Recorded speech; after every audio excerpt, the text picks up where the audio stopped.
It is high noon on February 4, 2011, and the Friday edition of the Daily Journal is upon the streets. Mike Frey here with Dennis Yohnka, and as you news at nooners, you journal readers know, Dennis comes up with the most intriguing stories, and boy, do you have one today on page A1. That bank robbery out in Aroma Park the other day, apparently some neighbors got involved. Why don't you go ahead and take it over? It's the craziest thing. They thought there were kids coming from a convenience store, cutting through their yard. They happened to be out looking at that blizzard blowing in. And so what do? The old man starts yelling at them, and the kid starts chasing them.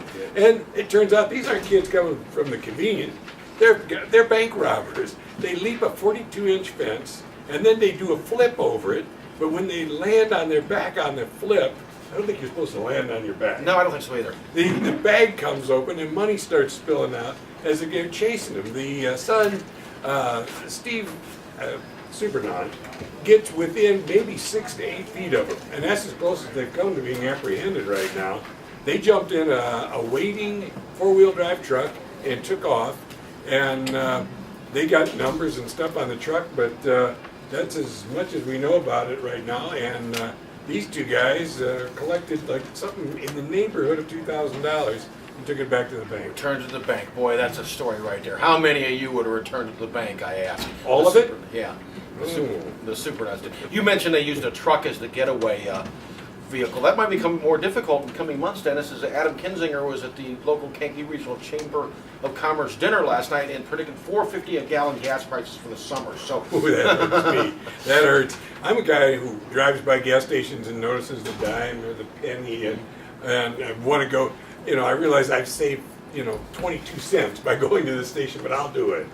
It's not like my dad. He'll drive 8 miles out of his way to save 10 cents. My mother knows all about that. Weather. You also wrote about that today. I guess we're getting a little warm up this weekend before we go back in the deep freeze. Yeah, a little warmer for the Super Bowl, but get ready. Let's go check that out.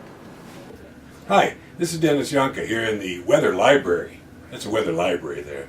And I'm the writer, columnist, and weatherman today because I want to talk about what's happening next week. First, let's get through the weekend. Today's high is going to be 24 with a low of 10. Tomorrow we'll see 26 with a low of 21. Sunday for the Super Bowl you'll be up to 36 with a low of 23. But next week you will see temperatures pretty much all week long, single digits. So get ready for that one. By Valentine's Day though, you'll see a high nearly up to 40. So it's not all bad news, but boy, bundle up next week. Now I have to get back to the newsroom. This is back from the weather. And Dennis, you talked about the weekend. Of course, the weekend is almost upon us, is what that signals. That means the weekend edition of the Daily Journal. And once again, you got a whopper of a story. I shouldn't say a whopper because that's fictional. Just a very intriguing story. Very real. Roy Latham of Peotone does his driveway hooking his wheelchair onto his snowblower. And he's got one leg and only one arm that works now. And he can still muscle that thing down the driveway and then turn it and come back up the driveway. And it took him all day on Wednesday, but he cleared his driveway by himself with the snowblower. But I mean, a guy he's had a heart attack. He's had a stroke, and he will still do this because he's just that determined.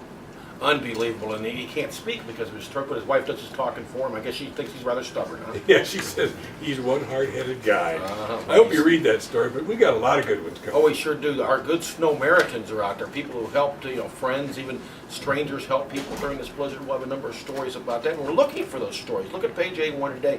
We'll give you instructions on how to give your story in there if you ran into a good neighbor. And then lastly, I'm going to go to my cheat sheet, Dennis, because Taiwan Hagler, the Indianapolis Colts football player, formerly from Bishop McNamara, Yankee boy, he'll be in town on this coming Saturday at 1 p.m. He'll be at the New Life Pentecostal Medical Clinic for the Uninsured. That's at 183 North Schuyler in Kankakee. He's going to answer some questions over there.